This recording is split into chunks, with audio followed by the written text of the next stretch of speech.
이름으로 기도합니다. 아멘. 오늘 함께 나눌 하나님의 말씀은 빌립보서 4장 3장 4절로 16절까지의 말씀입니다. 빌립보서 3장 4절로 16절까지의 말씀입니다.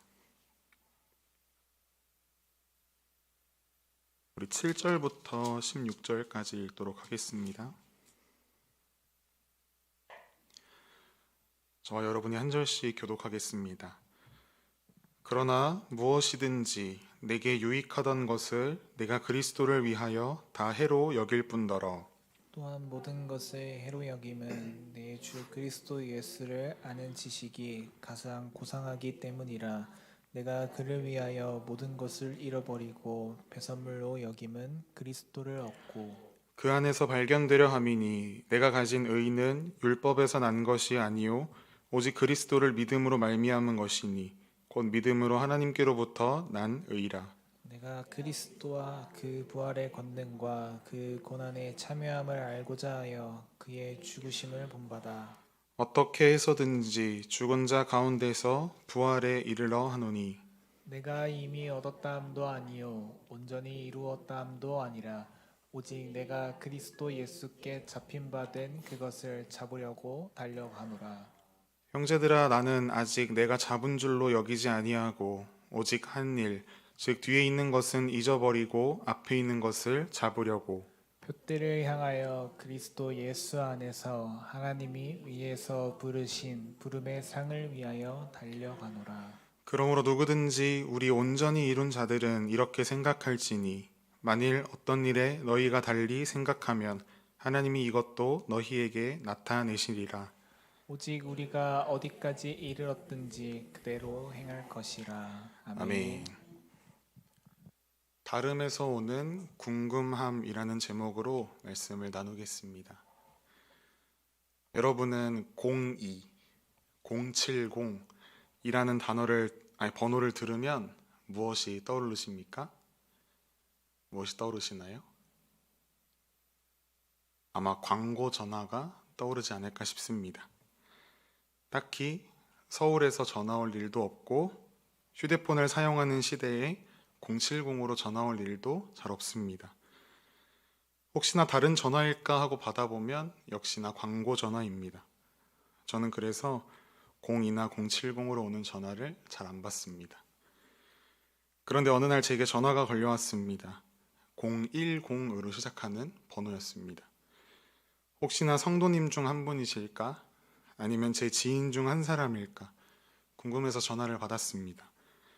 전화기 너머로 아주 반가운 목소리로 안녕하세요 합니다. 그래서 저는 전화번호가 없는 것을 들키지 않으려고 밝은 목소리로 맞대답합니다. 안녕하세요. 무슨 일이세요? 그랬더니 대답합니다. 아, 이번에 새로 분양하는 현대 모시기. 전화번호를 다시 확인했습니다. 0102 맞습니다. 아찔했습니다. 이제 010도 받지 말아야 하는구나. 그런데 그럴 순 없는데 생각하면서 정중하게 이야기했습니다. 아, 죄송하지만 관심 없습니다. 수고하세요. 그런데 며칠 후에 또 전화가 왔습니다. 010입니다. 받았습니다. 익숙한 목소리였습니다. 바로 그 사람이었습니다. 마치 녹음기를 튼 것 마냥 똑같이 광고 멘트를 날리는데 제가 이야기했습니다. 두 번째로 전화 주셨는데 정말 관심이 없으니 이제 연락하지 마세요. 광고 담당자도 알겠다고 하고 전화를 끊습니다. 그런데 그 전화를 받은 날 몇 시간 되지 않아서 또 전화가 오는 겁니다. 이젠 번호를 외울 지경입니다. 그래서 전화를 받았습니다. 그리고 대답했습니다. 관심 없다고 말씀드리면서 이제 그만 전화해 주세요 라고 했는데 왜 계속 전화하십니까? 그랬더니 정말 기회가 좋아서 연락을 드렸다고 이야기합니다. 그날 썩 기분이 좋지 않았던 제가 그렇게 좋으면 그쪽이나 하세요 라고 대답했습니다. 그러자 상대방이 이렇게 이야기해요.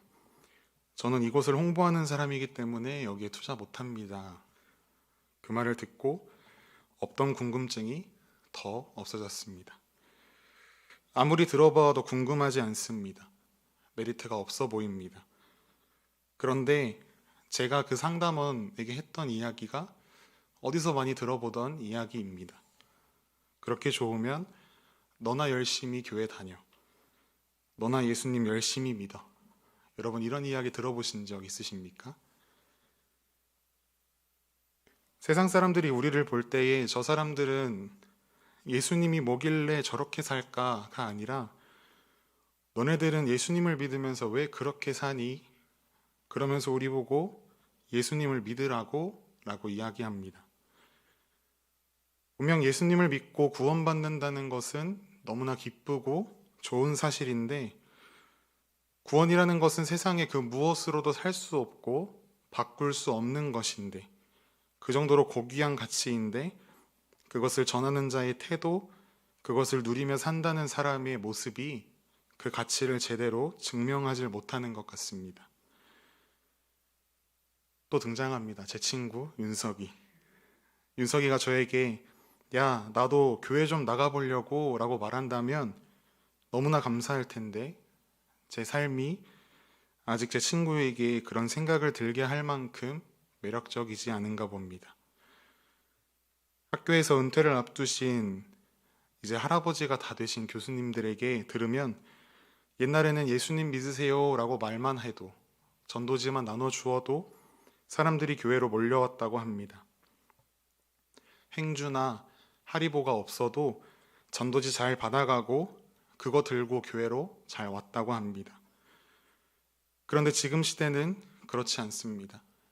전도지를 거절하고 문에 붙였다고 소리를 지르고 경찰에 신고하거나 전도지 속에 담긴 그 귀한 메시지와는 비교도 안 되는 하리보만 뜯어서 입에 털어놓고는 땅바닥에 버려버리는, 이제는 진짜로 우리의 삶으로 예수님을 전하고 우리의 삶이 세상 사람들과는 다르게 매력적이게 보여야지 세상 사람들이 예수님을 궁금해하는 시대가 되어버렸습니다. 이제 크리스천들이 정말로 똑바로 살아야 하는 시대가 왔다는 것입니다. 어찌 보면 우리에게 잘된 일인가 싶기도 합니다. 그렇다면 이 세상 속에서 예수 그리스도를 믿으며 살아간다는 우리는 어떤 모습으로 이 땅을 살아가야 할까요? 어떤 세상과의 다름으로 그들에게 예수님에 대한 궁금증을 생기게 할 수 있겠습니까? 오늘 사도 바울의 권면을 통해 우리가 그것들에 대한 해답 3가지를 나누려 합니다. 우리에게 나타나야 하는 첫 번째 다름은 세상의 것을 배설물로 여기는 자세입니다. 오늘 본문 7절부터 9절까지의 말씀을 함께 읽으시겠습니다. 시작. 그러나 무엇이든지 내게 유익하던 것을 내가 그리스도를 위하여 다 해로 여길 뿐더러 또한 모든 것을 해로 여김은 내 주 그리스도 예수를 아는 지식이 가장 고상하기 때문이라. 내가 그를 위하여 모든 것을 잃어버리고 배설물로 여김은 얻고 그 안에서 발견되려 함이니 내가 가진 의는 율법에서 난 것이 아니요 오직 그리스도를 믿음으로 말미암은 것이니 곧 믿음으로 하나님께로부터 난 의라. 아멘. 사도 바울은 지금으로 따지면 아주 좋은 집안과 학벌을 지닌 사람이었습니다. 육체적으로 자랑할 것이 너무나 많았습니다. 히브리인으로서의 정통성, 자신의 민족성, 자신이 가진 지식, 자신의 열심, 그 어느 것 하나 빠짐없는 사람이었습니다. 세상에서 그가 가진 것 없어서 세상의 것을 배설물로 여겼던 것이 아닙니다. 그러나 사도 바울은 그 모든 것을 버렸습니다. 배설물로 여긴다라는 것은 버린다는 것을 넘어서 가까이 하지조차 않는다라는 것입니다. 그렇게 세상의 것을 배설물로 여긴 이유가 무엇인지 우리는 본문에서 그 이유를 찾아볼 수 있습니다. 바로 예수 그리스도 때문입니다. 사도 바울은 다메섹으로 가던 도중에 예수님을 만났습니다. 그 찬란하고 밝은 빛으로 인해 사도 바울의 눈이 멀었습니다. 그 눈먼은 세상 모든 것에 눈이 머는 계기가 되었습니다. 사람들이 부러워할 만하고 탐낼 만한 출생과 지식을 가졌던 사도 바울은 자기가 가졌던 그 무엇보다 고상한 것이 바로 예수 그리스도를 아는 지식이다라고 오늘 본문에서 고백합니다. 사도 바울은 자신이 예수 그리스도를 위해 세상을 버린 이유를 뒤이어 설명합니다. 그 이유는 바로 예수 그리스도를 얻기 위함이며 또한 예수 그리스도와 연합하여 의롭다 칭찬받기 위함이었습니다. 그리고 자신이 가진 그 의는 자신이 그토록 따르고 내세우고 기준 삼았던 율법에서 온 것이 아니라 오직 예수 그리스도를 믿는 믿음에서 온 것임을 고백합니다. 세상에 참 많은 크리스천들이 있습니다. 우리나라 종교인의 분포를 보면 5명 중 1사람이 크리스천입니다. 주일에는 그렇게 많이 보이던 기독교인들, 그런데 월요일만 되면 우리 주변에 보이지 않는 이유는 세상 속에서 세상 사람들과 똑같이 이 세상의 것들을 쫓아 살아가는 우리의 모습 때문 아니겠습니까? 말로는 예수님을 가장 사랑한다고 이야기하면서도 삶에서는 전혀 변화가 없는 우리의 모습. 세상 사람들과 똑같이 어쩌면 세상 사람들보다 더 돈과 명예와 권력에 눈이 멀어 있는 크리스찬들의 모습을 보면서 세상 사람들이 어떻게 우리에게서 다름을 느낄 수 있겠습니까? 세상에 있는 모든 지식을 알아도 예수 그리스도를 알지 못한다면, 또 세상에 있는 모든 것을 얻어도 예수 그리스도를 얻지 못한다면 그처럼 불행한 일은 없습니다. 예수님께서도 사람이 온 천하를 얻고도 자기 목숨을 얻지 못한 이르면 무슨 유익이 있겠느냐라고 말씀하셨습니다. 세상이 말하는 명예와 권력, 부를 누리기 위해 아둥바둥 살아가는 삶이 아니라 이제는 세상의 모든 것을 우리가 배설물로 여기며 예수 그리스도를 알고 그분을 얻고 그분과 함께 연합하는 일에 더욱 힘쓰는 우리가 되기를 소망합니다. 우리에게 나타나야 하는 두 번째 다름은 예수 그리스도의 죽음을 본받는 자세입니다. 오늘 본문 10절과 11절 말씀을 여러분들이 한번 읽어주십시오. 시작. 그리스도와 그 부활의 권능과 그 고난의 참여함을 알고자 하여 그의 죽으심을 본받아 어떻게 해서든지 죽은 자 가운데서 부활에 이르려 하노니. 아멘.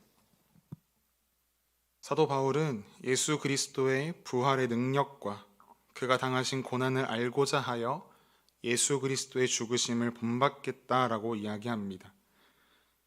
단순히 지식적으로 예수 그리스도를 아는 것이 아니라 예수 그리스도의 부활의 권능을 이해하고 그리스도의 고난을 알고 동참하는 체험적인 신앙을 가지는 것을 사도 바울은 이야기하고 있습니다.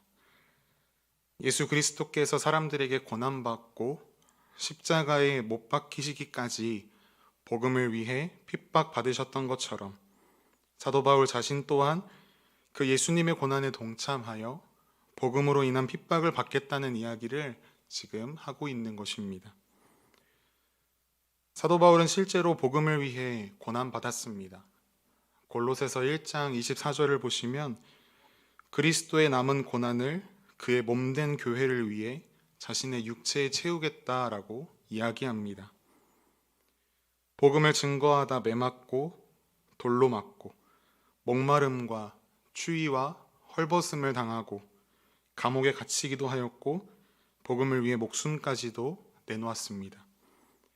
사도 바울은 이런 고난을 감수하면서까지도 그리스도의 죽으심의 본을 따라 그분과 함께 연합하고자 하였습니다. 그리고 이것이야말로 부활에 이르는 유일한 방법임을 오늘 사도 바울은 본문 11절에서 이야기합니다. 예수님께서도 말씀하셨습니다. 누구든지 나를 따라오려거든 자기를 부인하고 자기 십자가를 지고 나를 따를 것이니라. 온갖 고난뿐만 아니라 죽음까지도 각오하는 헌신된 마음을 예수님께서도 말씀하셨습니다. 그리고 이 결단과 행위는 일시적이거나 단회적인 것이 아니라 우리의 일평생 동안 계속되어야 하는 인생의 과제입니다. 여러분은 요즘 누구를 닮기 위해 애쓰고 계십니까? 무엇을 쫓으며 살아가고 계십니까? 세상 사람들은 성공한 사람들을 닮기 위해 애씁니다. 유행에 뒤처지지 않기 위해서 인기 스타들을 따라하고 그들을 닮기 위해 노력합니다. 그런데 우리는 명심해야 합니다. 세상 사람들이 따라가는 그것들을 따라가는 그 행동은 결국 구원과는 멀어지는 일임을 말입니다. 우리가 본받고 따라가야 하는 분은 오직 예수 그리스도 한 분이십니다. 이를 기억하며 예수 그리스도를 본받아 복음으로 인해 받는 고난에 즐겁게 참여하며 마침내 우리 안에 구원을 완성시키실 예수 그리스도를 날마다 소망하는 우리의 삶이 되기를 또한 소망합니다. 마지막으로 우리에게 나타나야 하는 다름은 바로 표대를 향하여 달려가는 자세입니다. 오늘 본문 13절과 14절 또 여러분께서 한번 읽어주시겠습니까? 시작. 형제들아, 나는 아직 내가 잡은 줄로 여기지 아니하고 오직 한 일, 즉 뒤에 있는 것은 잊어버리고 앞에 있는 것을 잡으려고 표대를 향하여 그리스도 예수 안에서 하나님이 위에서 부르신 부름의 상을 위하여 달려가노라. 아멘. 사람들은 각자 자기 인생의 목표를 가지고 살아갑니다. 회사를 경영하는 오너는 자신의 회사가 성장하고 안정되는 것이 목표일 것입니다. 군인들은 통상 별을 다는 것이 목표라고 이야기하지요. 또한 학생들은 좋은 학업 결과를 내는 것을 목표로 합니다. 올 한 해 시작하면서 각자 세우신 목표들이 있으실 것입니다. 그 목표에 얼마나 가까워지셨습니까? 무슨 목표를 세웠는지 까먹으신 건 아니겠지요? 괜찮습니다. 우리가 세운 목표들 까먹을 수 있습니다. 그런데 우리의 일생에서 결코 까먹어서는 안 되는 중요한 목표가 하나 있습니다. 그것은 바로 하나님께서 우리 인생에 세워주신 표대를 향하여 달려가는 것입니다. 오늘 본문에서 사도 바울은 과거에 율법으로 의롭게 되려 했던 것과 교회를 핍박했던 것과 같이 자신이 잘못한 일들 뿐만 아니라 이방인을 위한 사도로서의 소명을 받은 이후에 복음 전파 사명을 잘 감당해온 자신의 잘한 일들까지도 포함해서 모든 과거의 일을 잊어버리겠노라 이야기합니다. 지난 일에 대하여 더 이상 관심 가지지 않겠다는 것이지요. 그 이유가 무엇이겠습니까? 경주자가 자꾸만 뒤를 돌아보면 속도가 늦어지고 방향 감각을 잃게 됩니다. 따라서 경주자는 뒤에 있는 것을 아예 잊어버리고 앞에 있는 것만을 바라보는 것이 좋습니다. 말들이 경마를 할 때에 눈 쪽에 가림막을 끼워 시야를 좁게 만들어서 앞만 보게 하는 것도 같은 이유입니다. 이와 마찬가지로 영적인 면에서도 그렇습니다. 멸망의 성 소돔과 고모라를 빠져나오던 룻의 처는 뒤에 남겨둔 것에 대한 미련을 버리지 못해 뒤를 돌아보다 멸망하였습니다. 예수님께서도 손에 쟁기를 잡고 뒤를 돌아보는 자는 하나님 나라에 합당하지 않다고 말씀하십니다. 바울이 오늘 본문에서 미래지향적인 신앙의 자세를 밝힌 것은 구원을 위한 지속적인 노력이 필요하다라는 것을 우리에게 알려주기 위함입니다. 특히 이 빌립보서의 수신자가 되는 빌립보 지역에는 이미 구원받았다는 사실에 집착해서 신앙의 진보를 이루는 데에 열심을 내지 않고 방종하는 반도덕주의자들이 있었습니다. 그랬기에 사도 바울의 이러한 표현이 더더욱 필요했던 것입니다. 그렇다면 오늘 본문에서 말하는 표대는 무엇일까요?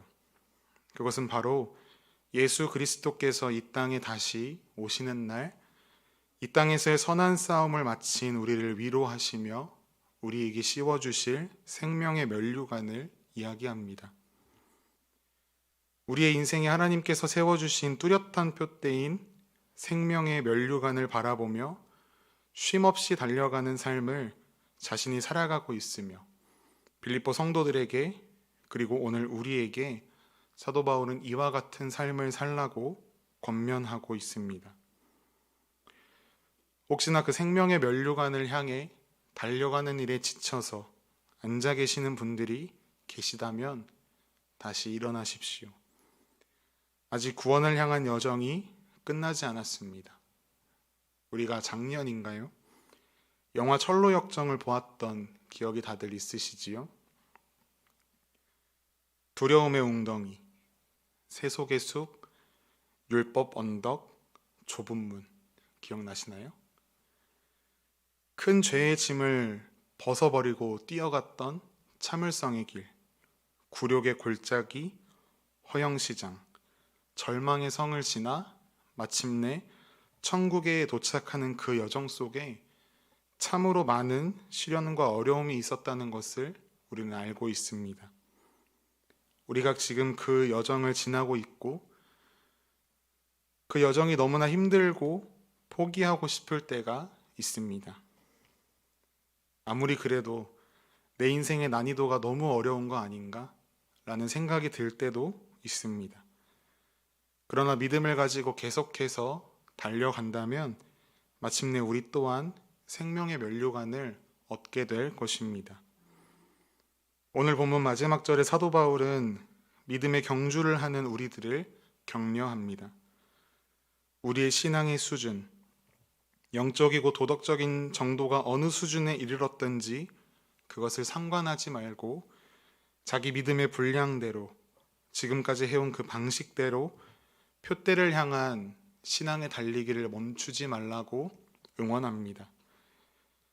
또한 그 누구보다 우리 예수님께서 이 경주를 하는 우리를 하나님 보좌 우편에서 응원하십니다.